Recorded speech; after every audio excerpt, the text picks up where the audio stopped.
de la Argentina. Luis Novarecio, buenas noches. José del Río te saluda, ¿cómo andás? Hola José, un gusto verte, buenas noches y gracias por el piropo. Lo mismo, Luis, verte a vos, te vemos a diario por la pantalla, pero charlar con vos un poco de cómo estás viviendo este periodismo en estos tiempos tan difíciles también para comunicar. ¿Cómo llevas esta guerra entre dos países, vos que tratás de mantener siempre un equilibrio? No es fácil, ¿no? Alguna vez lo hemos hablado con vos, por supuesto, lo hemos hablado con Ernesto Tenenbaum, con María. Ellos directamente armaron un programa que se llama Corea del Centro. Mira, yo siento que estamos en un momento difícil del periodismo porque hemos decidido, me incluyo, preocuparnos más por los adjetivos que por los sustantivos. Y cuando vos adjetivas más de lo que sustantivas, la cosa se transforma en dogmas. Yo digo, tremenda situación, brutal coyuntura. En realidad lo que nosotros tenemos que tratar de hacer es seguir describiendo la coyuntura y la situación y en todo caso tratar de que nuestros televidentes sean los que ponen los calificativos. El problema es que lo hemos transformado en algo personal. Hemos llevado esta descalificación no a la mirada que nosotros tenemos, sino a la persona.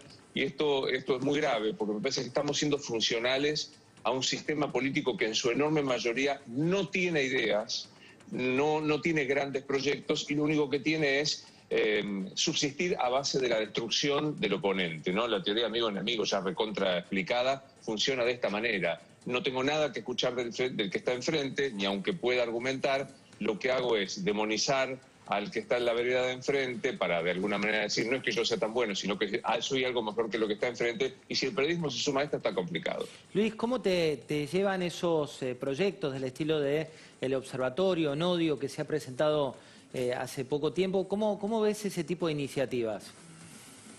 Pero eso es fascismo directamente, ¿no? Y no tengo ningún empacho a utilizar el adjetivo que estoy utilizando. Mira, creer que en nuestro país y en los países más o menos desarrollados, que tienen una concepción republicana y democrática, la libertad de expresión es la libertad más amplia que existe.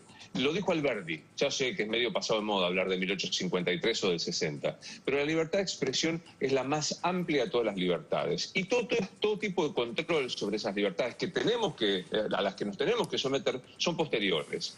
El intento previo se llama censura y todavía en la Constitución está prohibido. El disparate monumental de Miriam Lewin, que ya había propuesto que no se escuchara a un periodista, que había propuesto no escuchar a Babi Echecopar, con quien yo no comparto montones de cosas. Es mi amigo, quiero decir, le tengo un afecto fenomenal, pero no comparto millones de cosas. Yo sé, digresión, yo sé que al kirchnerismo le cuesta entender que vos podés tener amistad, afecto, relación con la gente que piensa distinto. Cierro el paréntesis. Yo digo, eso que había hecho antes, ahora este odio, esta suerte de observatorio, aparte hay que tener coraje para decir, crear el observatorio de la desinformación. Si no fuera gracioso sería el superagente 86, entre caos y control. Pero la verdad que eso, los intentos, viste, de Parrilli de filtrar aquella cláusula del lawfare o esta cosa con la que existen ahora, son muy preocupantes. Yo todos los días digo, ya sé que hay coronavirus, ya sé que hay una crisis económica fenomenal, ya sé que hay una crisis de inseguridad, pero no dejemos de mirar estas cosas porque son muy preocupantes. No, y deja también de ser endogámico, digo, porque muchas veces cuando uno habla de estos temas se cree que lo hablamos desde la perspectiva del periodismo, pero en realidad tiene que ver con la construcción republicana, ¿no? Con esto que vos planteás, y me parece súper interesante, que hoy se trata de neutralizar al que piensa distinto y molesta al que piensa distinto en lugar de decir, che, cambio de canal, leo otra cosa, busco... Claro. ¿Te había pasado alguna vez de vivirlo así? Sí, bueno, me parece que en la presidencia de Cristina Fernández de Kirchner había una historia con este tema, ¿no? Desde la pelea de Néstor Kirchner con Clarín y demás, empezó a subirse esta cuestión. Me parece que esto se estableció con la dinámica del amigo-enemigo, que Macri sostuvo, no con la virulencia hacia el periodismo como hemos visto y como estamos viendo en este momento. Pero la idea de la construcción política de amigo-enemigo, lamentablemente Macri la sostuvo. Tanto es así que esta cosa de somos nosotros o Venezuela, somos nosotros o Cristina, provocó que se la pusiera en el centro de la escena. Ahora, lo que pasa con la libertad de expresión, como vos decís, esto no es un problema de los periodistas. Yo los invito a que entren al sitio oficial del Observatorio de la Defensa del Público y el Observatorio de la Desinformación especialmente. Digo, de paso 250 millones al año, más de 100 empleados. Porque ustedes tienen que leer lo que dice ahí. O sea, hay alguien que se sentó a escribir que nos tiene que proteger, a vos, a quienes nos están viendo, y a mí, de que en Twitter, en Facebook, en las redes sociales se hagan discursos del odio, que se hagan discursos homofóbicos. No me van a venir a contar lo que significa la discriminación por alguno de estos temas. Ahora, siempre se hace después, nunca antes. Queda una especie de patrulla. Dijo Miriam Lewin, sin ponerse colorada, que hay que alfabetizar a la ciudadanía con esto. Caramba, somos analfabetos. Hay que tener el tupe de decirlo, ¿no? Hay tremenda subestimación. Luis, lo sumo a Pablo Fernández Blanco con una pregunta para vos. Yo también tengo varias. La primera, Luis, ¿cómo estás? ¿Qué decís? ¿Qué opinás? ¿Cómo estás, Pablo? Bien, muy bien. En tren de esta libertad de expresión, ¿qué opinás del periodismo de periodistas? ¿Suma, resta, nos tenemos que acostumbrar a eso? Y en segunda, ¿ves al gobierno como algo monolítico en esta cuestión de libertad de expresión o considerás que Alberto Fernández tiene un matiz y Cristina Kirchner otro? Yo voy a empezar de atrás para adelante, si me permitís, Pablo. Claro. Yo me aburrí de esta discusión de que tenemos que hacer el esfuerzo si esto es Alberto o si esto es Cristina. Viste que tenemos que incluso interpretar silencios o ausencias, si fue o no fue Cristina, si dijo o no dijo. Mira, Alberto Fernández zanjó esta discusión hace 2 o 3 domingos cuando le dio una entrevista, que sería interesante hasta analizar esta entrevista, a Horacio Berbisky. Yo sentí que más que una entrevista era como una rendición de cuentas que estaba dando el presidente ante Horacio Berbisky, y dijo: yo soy Cristina, no me voy a pelear. Entonces ya está. Me parece que esta discusión de si hay una interna, porque aparte a vos te pasará, Pablo, lo mismo, José, que te llaman algunos funcionarios, bueno, pero no somos nosotros, esto es, si toman las tierras y está allí una funcionaria nacional, esto no es nosotros. Bueno, basta, se terminó. Por lo cual no creo que haya matices. Si el presidente sostiene esta política, si el presidente de la Cámara de Diputados, Sergio Massa, y la presidenta del Senado, Cristina Fernández, no hacen ninguna alusión al nodio y a todo esto, pienso que funciona lo mismo. Por lo demás, yo soy bastante viejo, tengo 56 y a mí me habían enseñado que no hay que hacer periodismo de periodistas. En todo caso hay que discutir de los argumentos. O sea, si José sostiene que el agua moja, y yo creo que el agua no moja, no hay que hablar de José, hay que hablar de la humedad del agua. Hay un límite muy... A mí me parece que no garpa, que no suma, que hace como muy incluso egocéntrica la discusión. Coincido totalmente. Lo sumo a Alfredo Sainz con una pregunta. ¿Qué tal, Luis? La grieta la tenés en Estados Unidos, con Trump, en Brasil, Bolsonaro, situación en Chile. Igual en esos países no llega a inmovilizar, no impacta en la economía, digamos, siguen funcionando. ¿Qué crees que pasa acá en la Argentina? Que tenemos la grieta, la tienen todos, pero con un impacto profundo en todo el país. Es que vos lo acabás de decir.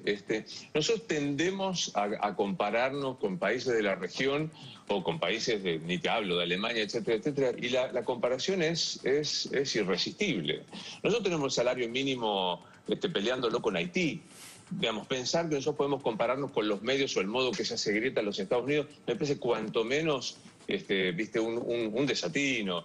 Entonces yo creo que en un país con semejante nivel de crisis, con 1 de cada 2 argentinos en la pobreza, 1 de cada 2 chicos que nace en situaciones de carencia severa, con el nivel de ahora la consecuencia sanitaria del coronavirus, nosotros deberíamos pensar en términos un poquito menos egocéntricos que nosotros mismos y pensar en 5 cosas que nos saquen de esto. Después debatamos el resto de los temas y debatamos con pasión, pero la verdad que nosotros nos permitimos debatir con una pasión y con una frivolidad en un país que verdaderamente está en una situación crítica.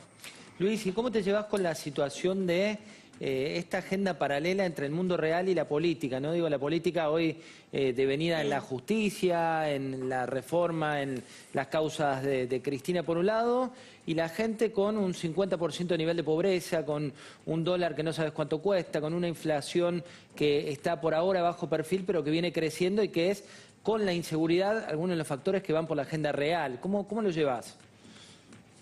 Me llevo muy mal, porque me parece que nosotros tenemos ahí la obligación de sostener la vieja tradición editorial de plantear los temas que uno cree que son importantes en la agenda. Muchas veces nos dejamos llevar también, bueno, en este oficio, en esta expresión del oficio que son los medios televisivos, muchas veces el editor siniestro es el minuto a minuto o el rating, y esto me parece que pervierte un poco la discusión. Me llevo mal, porque a mí me impacta mucho. Vos fíjate, en estos últimos días hemos tenido la tragedia de cantidades de infectados y de fallecidos por millón de habitantes en la República Argentina.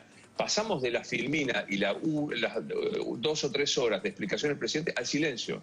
Al silencio, literalmente al silencio, porque salvo alguna conferencia o alguna nota a un medio amigo de Ginés González, la nada misma. Estamos en la brecha histórica más grande después del Rodrigazo y la Guerra Malvinas del dólar con el dólar oficial, con el dólar negro o dólar desarmadero, como le gusta decir a Pese, que nosotros sabemos qué es lo que pasa a los que tenemos. Y no hay ningún tipo de planteo estratégico, así cuál es el proyecto del gobierno. Entonces, cuando vos ves los nodios, o cuando ves el tema de las tomas, o cuando ves estos temas de la reforma judicial absolutamente amañados, sin ninguna intención más que nombrar funcionarios que piensen como ellos, vos decís, che, es que no la ven, o en realidad, y yo pongo ahí acento en esto que voy a decir, es que en el medio de todo lo que está pasando se va por un camino claro y concreto que es la concentración del poder.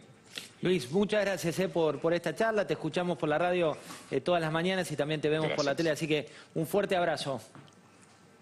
Un abrazo a todos, especialmente a José, sabés de mi admiración y siempre agradecido por tu generosidad. Es correspondida, así que...